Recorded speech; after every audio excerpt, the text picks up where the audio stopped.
Hello viewers, আমি ডাক্তার মোহাম্মদ রকিবুল ইসলাম।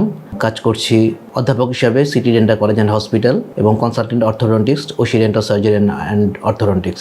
আজকে কথা বলবো দাঁতের শিরশির প্রবণতা নিয়ে। বাংলাদেশের অধিকাংশ লোকই কম বেশি দাঁতের শিরশির প্রবণতা এই সমস্যায় ভোগে এবং আমরা প্রতিদিন যে পরিমাণ পেশেন্ট দেখি তার মধ্যে প্রায় 80% পেশেন্টেরই প্রবলেম থাকে দাঁতের শিরশির প্রবণতা। তো আমরা আজকে বলতে চাই যে দাঁতের শিরশির প্রবণতার কারণ এবং এর প্রতিকার এবং চিকিৎসা নিয়ে। বিভিন্ন কারণে দাঁতের শিরশির প্রবণতা হয়ে থাকে। কারণগুলি হচ্ছে প্রথমত আমাদের ফল্টি টুথ ব্রাশিং টেকনিক। আমরা অনেকেই আছি যে খুব হার্ড ব্রিসেলের টুথব্রাশ খুব বেশি প্রেশার দিয়ে আমরা দাঁত ব্রাশ করি, যার ফলে দাঁত এবং মাড়ি সংযোগের স্থল থেকে এনামেল ক্ষয় হয়ে যায়। একটি পর্যায়ে গিয়ে ডেন্টিন ওপেন হয়ে যায় এবং ডেন্টিনের ভিতরে যে টিবিউসগুলো সেটা ওপেন হয়ে যাওয়ার কারণে সেখানে আমরা ঠান্ডা পানি যখন আমরা খাই তখন সেটা সরাসরি নার্ভে স্টিমুলেট করে, যার কারণে দাঁতের শিরশির অনুভূতি হয়। আরেকটি কারণ হচ্ছে দাঁতের ক্যাভিটি। দাঁতের ক্যাভিটি যদি হয় সেক্ষেত্রে উপসর্গ হচ্ছে দাঁতের শিরশির করা, এবং এটা যখন ক্যাভিটিটা বড় হয় তখন আস্তে আস্তে শিরশির প্রবণতাটা ব্যথার দিকে টার্ন করে। এছাড়া আমরা যদি কিছু অ্যাসিডিক ফুড ইনটেক করি তাহলেও দাঁতের শিরশির প্রবণতা হয়ে থাকে। এছাড়া যদি কিছু মাউথওয়াশ, যে মাউথওয়াশগুলোতে অ্যালকোহল থাকে, সেই অ্যালকোহল কন্টেইনিং মাউথওয়াশ যদি দীর্ঘদিন ধরে ইউজ করা হয় সেক্ষেত্রে দাঁতের এনামেল লস হয়। এনামেল লস হয়ে গেলে দাঁতের শিরশির প্রবণতা দেখা দিতে পারে। আরেকটি গুরুত্বপূর্ণ কারণ সেটা হচ্ছে গাম ডিজিজ।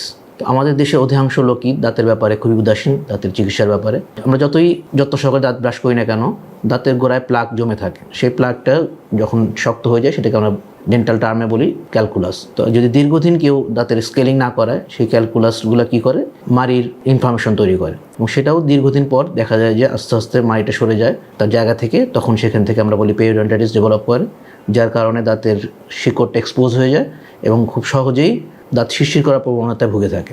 এই ধরনের পেশেন্ট আমরা প্রচুর পেয়ে থাকি।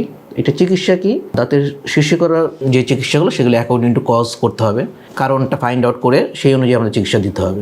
যদি ক্যাভিটির কারণে শিরশির করে তাহলে আমরা সেই দাঁতটাকে রেস্টোরেশনের মাধ্যমে যদি আমরা ভরাট করে দিই তাহলে শিরশির প্রবণতা কমে যাবে। যদি গাম ডিজিজের জন্য শিরশির করে তাহলে আমাদের গামের যে ইনফ্লামেশন বা দাঁতের সারাউন্ডিংস যে টিস্যু পেরিডন্টিয়ামের যে ইনফ্লামেশন সেটাকে আমাদের ট্রিটমেন্ট করতে হবে। তাহলে সেক্ষেত্রে রুটের যে অংশ এক্সপোজ হয়ে গেছে সেটা আস্তে আস্তে কাভার আপ হয়ে যায়, এর ফলে শিরশির প্রবণতা কমে যায়। আরেকটি যেটা আমরা বললাম ফল্টি টুথব্রাশ, সেটা আমরা পেশেন্টকে এডুকেট করব যাতে পেশেন্ট হরিজন্টাল টুথব্রাশ করে এবং ব্রাশিং টেকনিকটা প্রপারলি মেনটেন করে, তাহলে শিরশির প্রবণতা কমে যাবে। আর যেই দাঁতগুলোতে অলরেডি দাঁত এবং মাড়ির সংযোগস্থল থেকে ক্ষয়প্রাপ্ত হয়ে গেছে সেই জায়গাগুলোতে আমরা রেস্টোরেশনের মাধ্যমে সেই জায়গাগুলো ফিল আপ করে দিলে পেশেন্টের শিরশির প্রবণতা অনেকখানি কমে যাবে।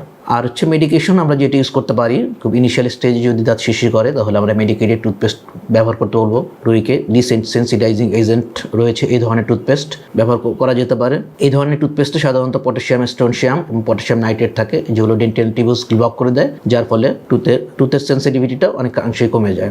এছাড়া আমরা কিছু হোম রেমেডি ইউজ করতে পারি, যেমন কুসুম গরম পানিতে কুলকুচি করতে বলতে পারি পেশেন্টকে। তাছাড়া হাইড্রোজেন পারঅক্সাইড মাউথওয়াশ ইউজ করতে পারে পেশেন্ট।